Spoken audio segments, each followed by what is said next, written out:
62% penguasaan bola, satu kartu merah, tapi golnya baru lahir di menit 88. Inilah kemenangan Persib paling sabar musim ini. Boboto sudah sangat tegang nih di menit 88 sampai akhirnya Berguinho membungkam PSBS Biak dan menggetarkan Gelora Bandung Lautan. Sobat-sobat Pamatola TV dimanapun kalian berada, sebelum kita kupas dalam review match laga antara Persib Bandung versus PSBS Biak, di sini di atas ada buku Papatola judulnya The Unseen World Cup, ceritanya tentang kisah orang-orang yang tidak terlihat di Piala Dunia tapi punya peranan penting untuk negaranya. Nantikan minggu depan ya, minggu ini di e-book supaya harganya terjangkau untuk kalian semua sobat-sobatku. Kita lanjutkan di laga yang sangat-sangat sabar ini ya. Bagaimana tadi kemenangan yang begitu dinantikan oleh Bobotoh hadir juga di Stadion Gelora Bandung Lautan Api berkat gol tunggal Berguinho, dan ini menjadi simbol kedewasaan dan kontrol emosi yang cukup bagus dari Persib Bandung. Dan pola pertahanan PSBS Biak apalagi semenjak mereka kekurangan satu pemain benar-benar bagaikan tembok yang sangat rapat. Butuh kedewasaan taktik dari Persib untuk membongkar pertahanan lawan yang begitu disiplin. Di hadapan puluhan ribu bobotoh, Persib tampil dominan sejak menit awal. Namun lagi-lagi PSBS ternyata memberikan perlawanan yang sangat luar biasa dan punya organisasi bertahan yang begitu rapi dan begitu disiplin. Kita tahu sendiri bagaimana atmosfer di GBLA ya, tekanannya sejak menit awal, sejak kick off. Bagaimana sirkulasi bola yang begitu cepat, pressing ketat yang dimainkan, intensitas tinggi. Namun dengan sabar ya, PSBS Biak meladeninya.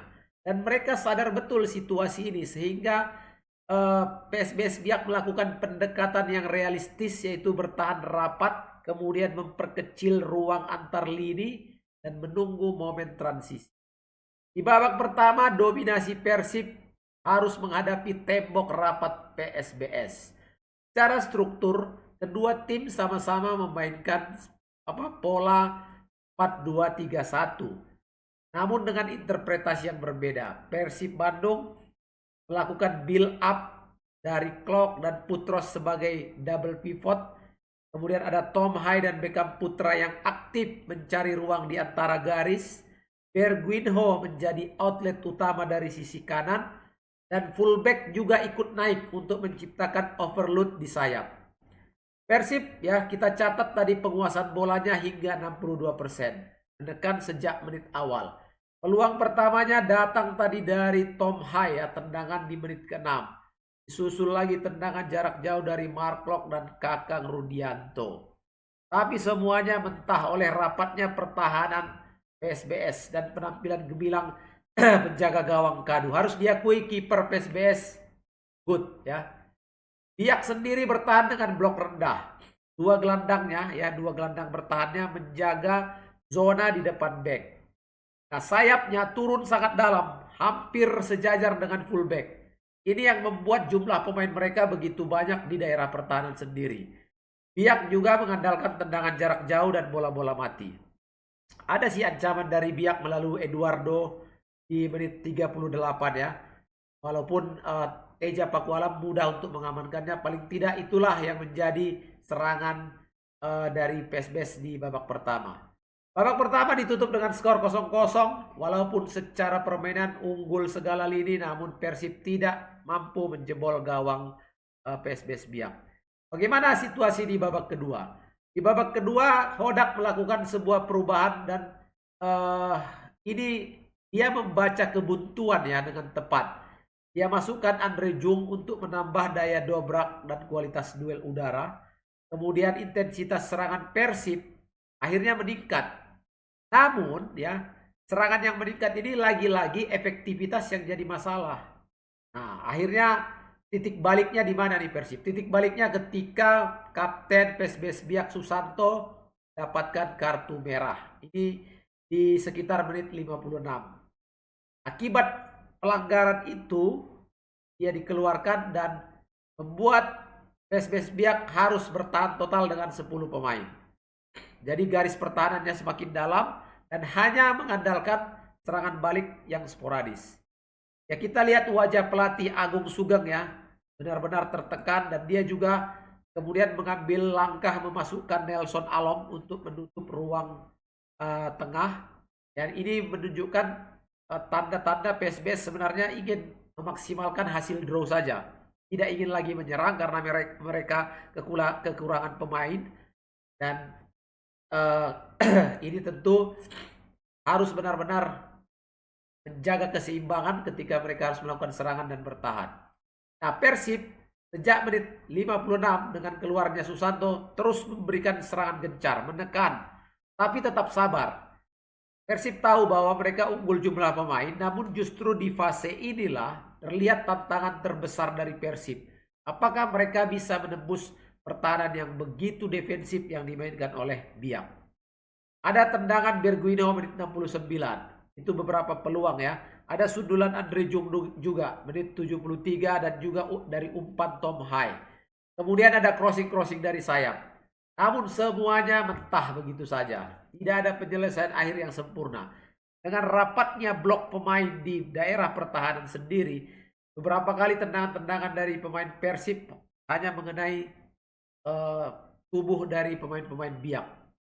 Jadi gol yang ditunggu-tunggu akhirnya tercipta di menit 88. Masuknya Ramon Tangku dan Robi Darwis itu menjadi keputusan yang krusial yang dilakukan oleh Bojan Hodak di pertandingan ini.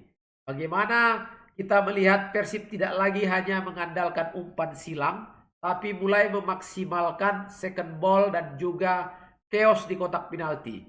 Hingga lahirnya gol yang dicetak oleh Berguinho itu berawal dari Ramon Tangku ya, berawal dari umpan Andre Jung dulu, disundul oleh Ramon Tangku, dan sundulan Ramon berbuah menjadi umpan bagi Berguinho yang dengan tenang menyelesaikan peluang. Sempat memang ada komunikasi wasit dengan Rumfar, tapi pada akhirnya dinyatakan gol dan sah ya. Jadi gol ini betul-betul memecah ketegangan di Gelora Bandung Lautan Api. Dan dengan gol ini juga Persib naik menjadi pemimpin puncak klasemen dengan poin 41, meninggalkan Borneo dengan selisih 1 poin. Jadi kekuatan dan catatan Papatola terhadap permainan tadi, Persib Bandung dominan ya secara permainan dan mental, apalagi bermain di kandang dan didukung oleh puluhan ribu bobotoh. Mereka juga sebenarnya terkejut dengan cara bermain defensifnya Biak ya. Walaupun begitu, pemain-pemain Persib coba bermain lebih sabar, tidak panik meskipun golnya sangat-sangat telat. Dan kejelian dari Bojan Hodak ketika memberikan pergantian pemain. Ini yang membuat perubahan yang cukup baik bagi Persib di babak kedua. Tapi catatannya adalah efektivitas peluang masih perlu ditingkatkan dan terlalu bergantung pada momen akhir.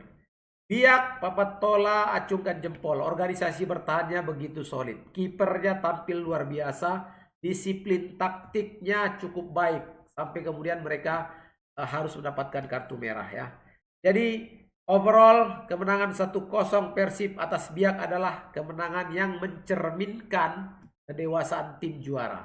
Tidak spektakuler memang kemenangan ini, tapi tidak mudah kalau kalian menonton cara bertahan Biak yang begitu ultra defensif ya. Ultra defensif udah. Nah, tapi yang penting bagaimana kemenangan itu di-manage ya. Bagaimana keunggulan dominasi bola di-manage sampai akhirnya gol lahir dari Berguinho. Jadi selamat untuk Persib Bandung. Balik ke puncak klasemen. Dingin-dingin. Dan itu dia sobat-sobatku, review match dari Papatola di pertandingan Persib versus PSBS Biak. Selamat untuk Persib Bandung.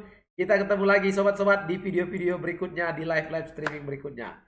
Sampai jumpa, jangan lupa untuk like, share, subscribe, dan berikan komentar terbaik kalian sobatku. Assalamualaikum warahmatullahi wabarakatuh.